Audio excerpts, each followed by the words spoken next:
Good morning and welcome, everybody. We will get our meeting underway. Welcome to today's Risk and Assurance meeting, which is our second last meeting for the council term.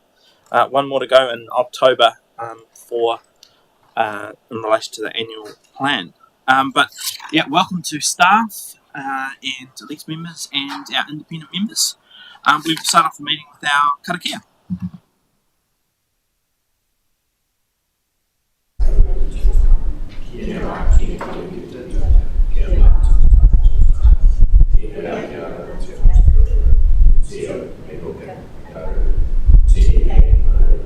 Thank you very much.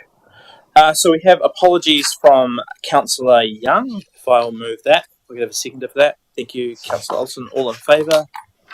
Any against? Excellent. No late items. Any declarations of interest? I will just note that there is item 5.2, which is the sensitive expenditure report. We have Mayor and myself and Councillor Olsen who have some council-related business which is captured in that report. But as we're not making decisions, we don't need to declare a conflict, but just to note that for the audio. If we could confirm the minutes, if I could move that we confirm the meeting minutes for the Risk and Assurance Committee meeting of 30 April, including the public excluded meeting of that same date. I'll move that. If I have a seconder. Thank you. Second by Mayor Wanden. All in favour? Any against? Fantastic. We are going to kick straight into it with item 5.1. Welcome Pei Shan to the table. I'll move recommendation A and B that the report be received and the completed actions are removed from the future report. Should do that at the end, but we'll do it now. Seconded by Mayor Wanden. All in favour? Any against? Fantastic. Pei Shan, welcome to the table. Just before I invite you to speak to the report, can I just say a huge thank you and congratulations on the significant progress that we're making in terms of this reporting. I'm probably going to steal your preamble, but I kind of remember back to member Jenny and in our first risk and assurance meeting of this term commenting on the high number of actions on our monitoring report, and it's been great the progress and what we've achieved, or what you have achieved as a team. So with that, I will hand over to you and let you present the report. Thank you, Chair. That's a very great effort from the team that we've managed to clear quite a lot of the recommendations from Audit New Zealand. We had a meeting with Audit New Zealand in April, and they have provided an interim management letter that's reflected in the report. As part of that review, Audit New Zealand was happy with 8 of the open recommendations being closed in archive, which is great news. We are working on 5 of the open recommendations, hoping that when they are here towards the end of this month, that we can clear them off as well. Which means then that's leaving just the 5 they are still working on. And that includes additional requirements to some of the SSP's measures that we have. And the other report that we've asked PwC to do for us is the PAYE and withholding tax compliance. So as part of that report that was recently completed, there were 20 recommendations from them. However, quite a lot of them were quick wins that we've managed to implement, which means that we are left with 3 open recommendations that we're still working on. And that includes procedural documentation, which involve time to update the procedures that we have, tax obligation around clothing reimbursement, and ESCT review, which is employer superannuation contribution tax. So those are the 3 that's still being worked on. The rest of the recommendations have been implemented. So that's a summary overview of the monitoring report. Any questions? Thank you, Pei Shan.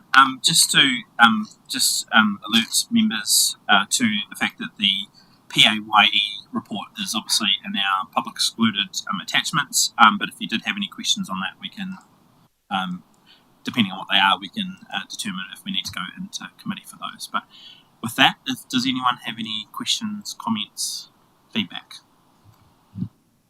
Member Jenny. Thank you, Chair. I'd just like to endorse your words up front. It's incredible progress that you've achieved. Well done to the team. I've been through the way that you're dealing with the remaining items, and they all look appropriate, and you're heading in the right direction. So, huge, big, well done. It's wonderful to see the Audit New Zealand pieces in there, because I know closing each one of those is a mammoth task, and a huge amount of work's gone into each one of them. So, thank you, and a big well done. Any further comments or questions? Or we're going to let Pei-Shan off lightly this morning.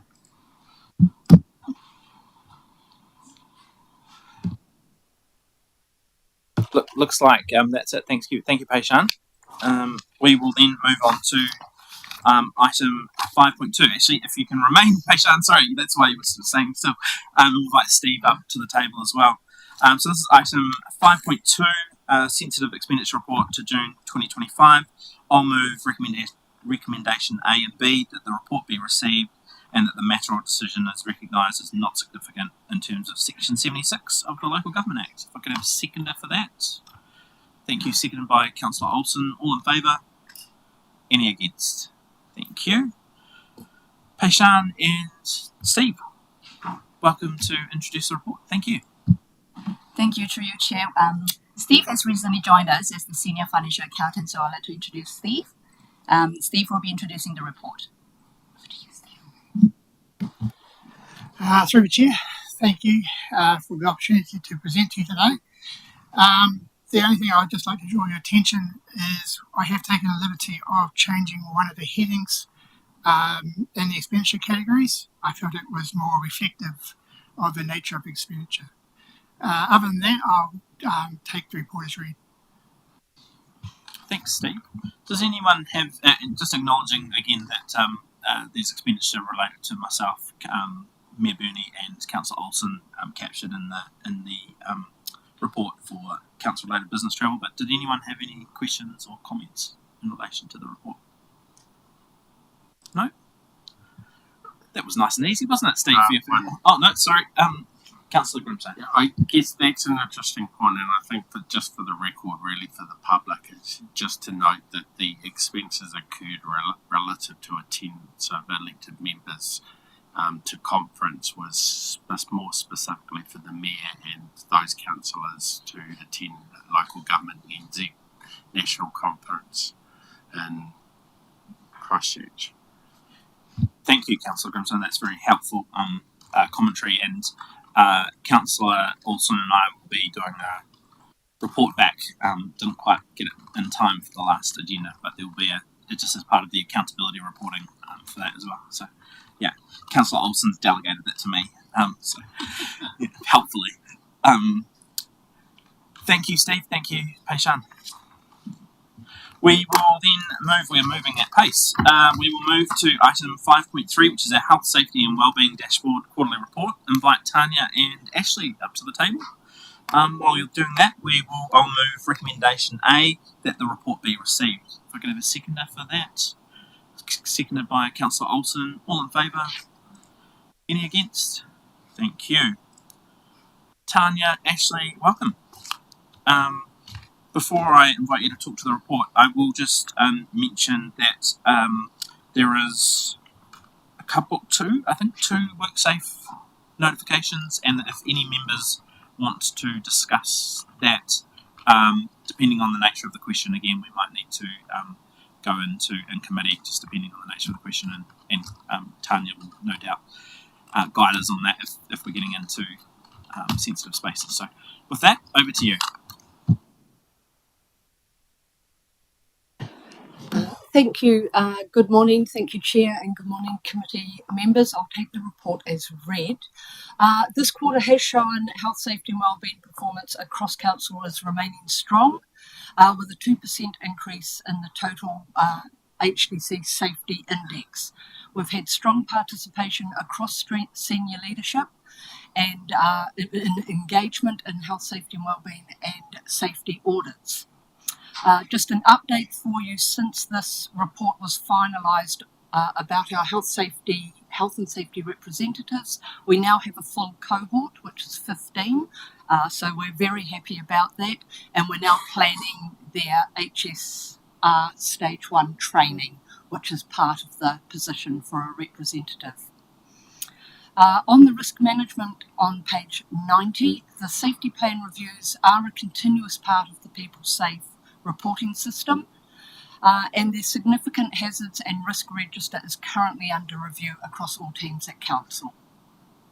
The year-on-year training and occupational health opportunities, which is page 92, has shown a strong uptake by staff to engage in health, safety and wellbeing training.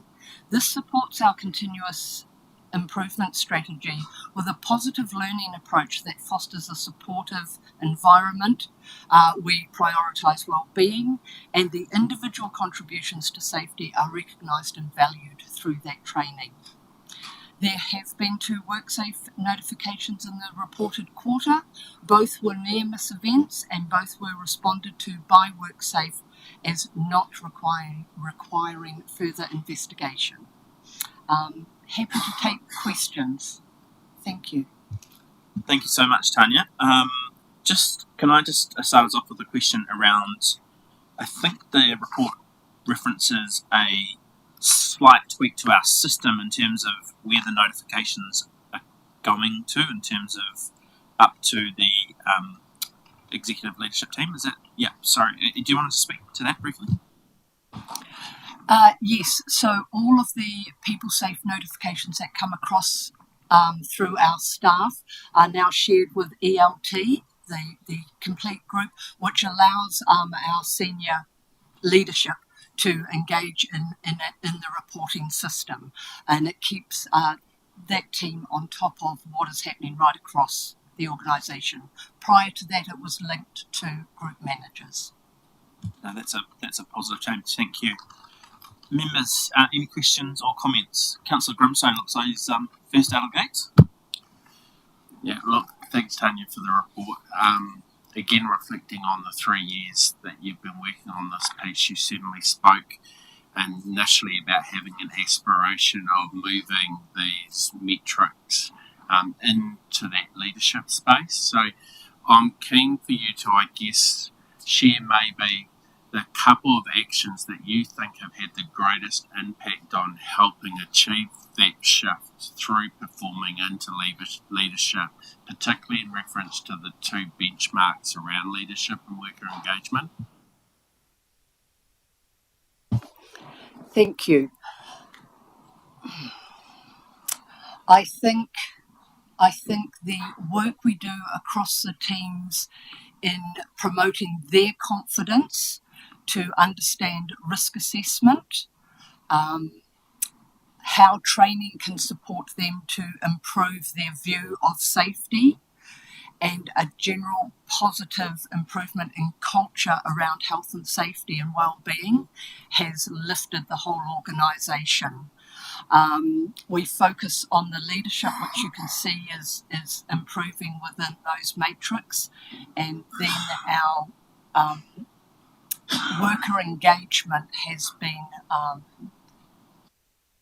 what's the word I'm looking for? Sorry, a really positive engagement process over the last couple of years that we've been working. So I think that is what's showing in our matrix, that everyone is involved, everyone has a part to play, and they have a very broad and confident understanding of the Health and Safety at Work Act and how that applies to council. Just also with a looking forward view, I guess, what work do you have within your work program that's going to help deliver that movement in the risk management space into that leadership space that you can potentially share?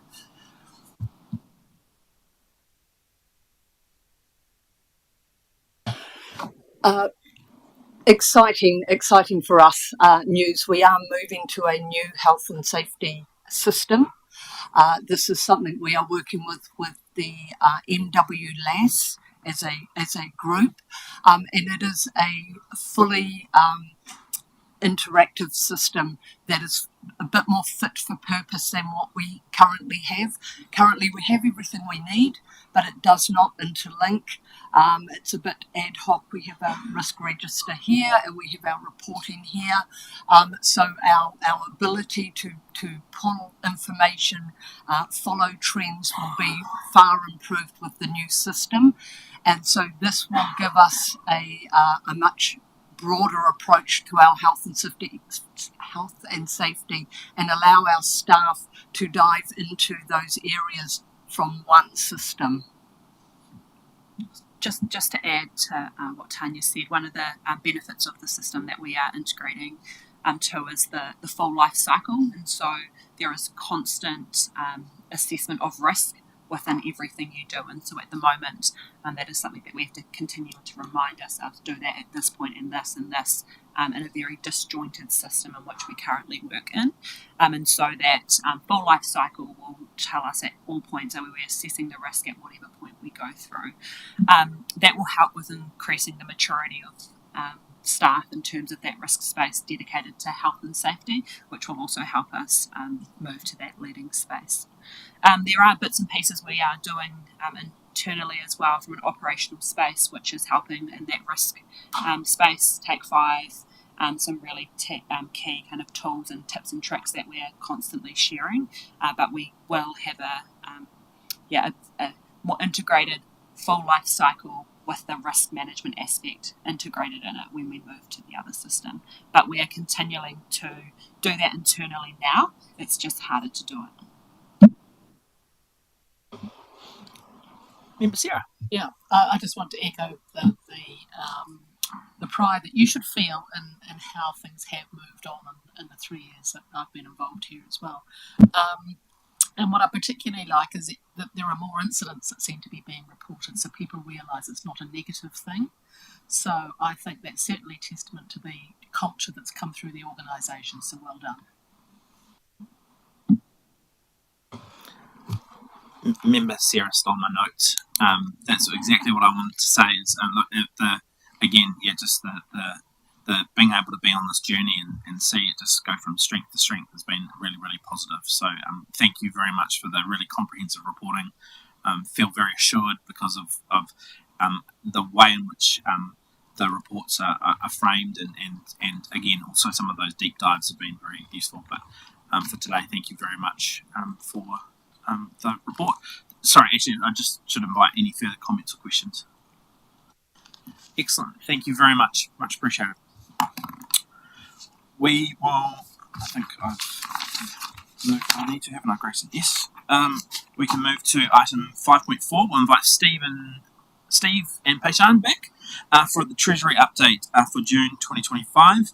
I'll move, I may as well do it in block A, B and C so that the report be received, that the matter or decision is recognised as not significant, and that the committee notes the Bancorp Treasury reporting dashboard for June 2025 quarter.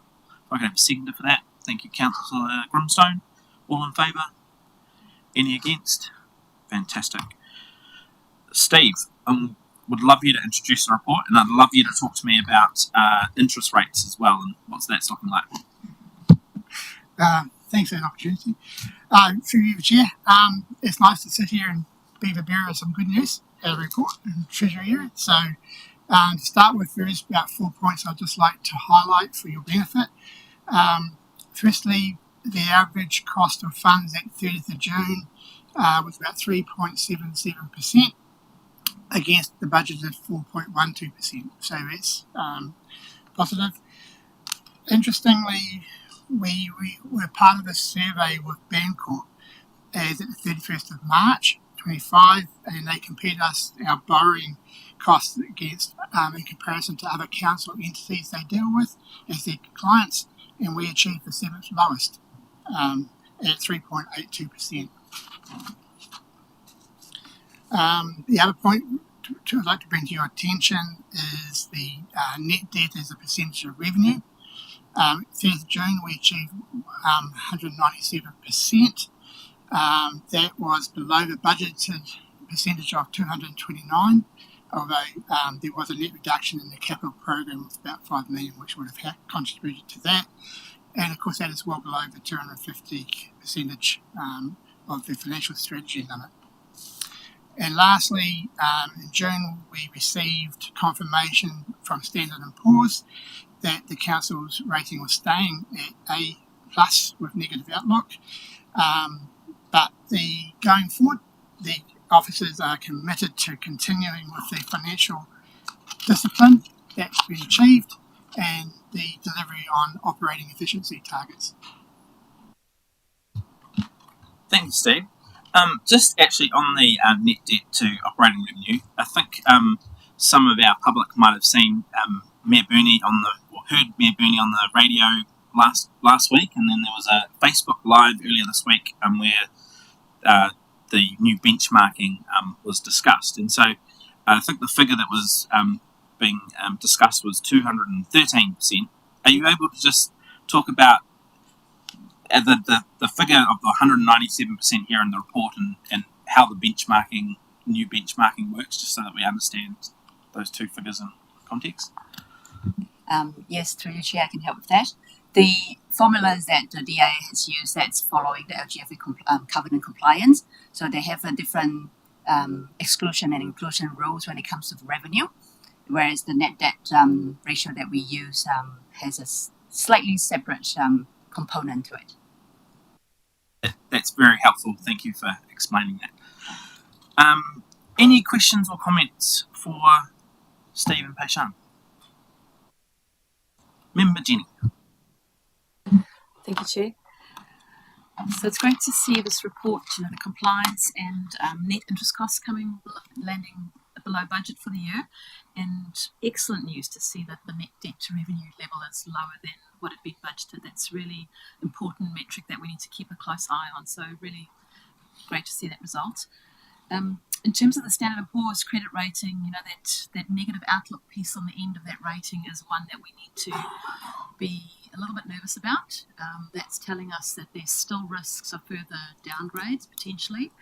And so, that need for financial discipline is absolutely, a really important point going forward. And I know there's been a lot of work around, looking for savings and efficiencies and so on, and it's a really good achievement in that space. So we just need to keep the focus on that financial discipline aspect. I was interested in the liquidity piece where, you've got $43 million sitting in the bank account, and looking at the maturities, there's quite a concentration of maturities happening in April, May 26. So, all that sort of cash sitting on the bank balance sheet, and in the current market environment where interest rates are coming down, I was a bit nervous, thinking maybe what's the approach here, or what's the strategy. So I suppose also with water reform, looking forward into the future now, interested to know about the approach to that liquidity and early issuance of debt ahead of maturities.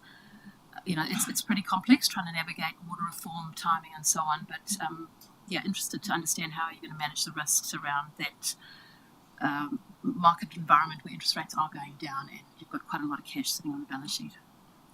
Looks like Jacinta's taking this one. Sure, through you, Mr. Chair. So it is a careful balance. All of that effectively, that term deposit that sits there relates to maturities that are coming due for debt for this next financial year. We are in a constant conversation from a Standard & Poor's perspective. They look at, from a liquidity risk perspective, they look at that pre-funding in a favourable light. But then absolutely there is a risk for us around those term deposit rates coming down relative to our borrowing rates.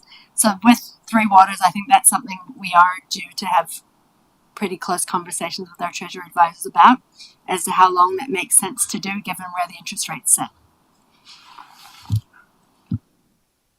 No further fun follow-up? Yeah, that's good to hear that there is going to be further advice and sort of rethinking the approach going forward, because it may well be that you need to change it. Yeah, thank you. Team, any further comments or questions? Any further commentary from you, Peishan or Steve? No? Again, thank you very much. We will. I can stay if you want, Steve. But we're now moving to item 5.5, which is the financial dashboard. As at 30 June 2025, I'll move recommendation A that the report be received. If I could have a seconder for that. Thank you, Mayor Wanden. All in favour? Any against? Excellent. Hey, Sean. I'll just start by capturing that Councillor Grimstone, I think, had a very useful question that he submitted ahead of the meeting, and I'll at the right moment, I'll invite him to just perhaps articulate that and understand you've had a response. But did you have some opening comments first on the report that you wanted to cover? Excellent. Thank you, Chair.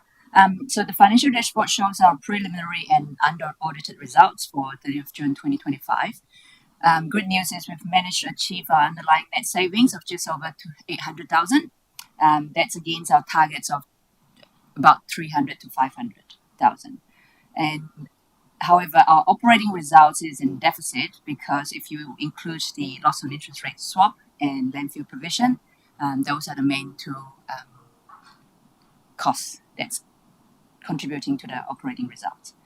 In terms of capital expenditure, we landed quite close to where we forecast our spending would be, which is just under 32 million, which is quite a good news. The other highlight will be in the debtors area. You would have noticed that the rates arrears for our property rates have increased significantly last year. So more detailed analysis is being worked on, and we'll be providing that in the OPR report. Thank you. Just to comment again how the exceptional piece of work that the dashboard is. Councillor Grimstone and I were talking pre-meeting. It's a great tool, and we really appreciate where it's landed. But Councillor Grimstone, did you want to capture your question and then hopefully the patient can give us the answer? My question was really just looking into the overdue debtor piece and really trying to understand whether the cumulative effect of our year-on-year rises over the last 3 years, and what the impact on the overdue debtor piece is, because on the surface of it, it's almost doubled in number and in dollar value. So an easy assumption to make would be to put it solely down to, but what I was really keen to understand was actually what was the extent of the arrears and the timing of the arrears, because if it counts, if a person's 2 days over their rates arrears that they're included in the count versus being 3 months behind or 2 quarter payments behind. So I think just having that context, because we're all aware of the financial and wider financial impact that's putting pressure on households. That includes rates, but includes other things, to just understand the extent of how severe the impact could look like. Jacinta? Thanks, through you, Mr. Chair. Absolutely. So for the RPR, we haven't had the chance yet to do that detailed analysis, but we absolutely intend to. And those views about how many of, so for example, we've gone from 3 million to 4 million, which is a significant change. And there's approximately 300 extra people that have arrears owing than we did in the last financial year. So we will add a ward and a type of rate category for the RPR, intend to show that analysis of how many are there that are new debtors that we haven't had before, where do they live, and your question around how many installments they are due, that type of analysis we'll absolutely plan to intend in the work performance report that comes in September. Fantastic. Pashan, are you able to just on page 109 under paragraph 5, so operating expenditure, it just talks to a $4.95 million increase in landfill provision. Can you just remind me what that is? I'm sure I've heard that figure before, but I just not. Yeah, is it equivalent like a reassessment of equivalent depreciation or future cost? We do have a closed landfill, and we do have to assess our landfill liability on that closed landfill. You wouldn't have expected that to have increased that much over years. So the particular increase of that 5 million is to do with us including our trade waste charges, previously not accounted for in the provision calculation. So in the past, there was discussions with Audit New Zealand back and forward about whether we should be including trade waste charges because they deem it as internal charges. However, following on the more detailed investigation and research, it is actually a true cost to maintain the closed landfill. And so we have been in touch with Audit New Zealand and agreed that it should be included, but they will reassess again when they come for the final audit end of the month. So sorry if I'm being a little bit dense on this. What does this mean in the context of water services? So are you saying that trade waste cost is external trade waste charges, or is it like an internal charge? Like, sorry if I'm not following. So this is a cost against the landfill as an asset. So we're talking about the leachate and the costs which we then are required to pay a trade waste fee, like any other trade waste client.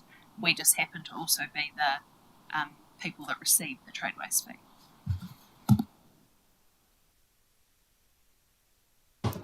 Any further comments, questions on the dashboard or report?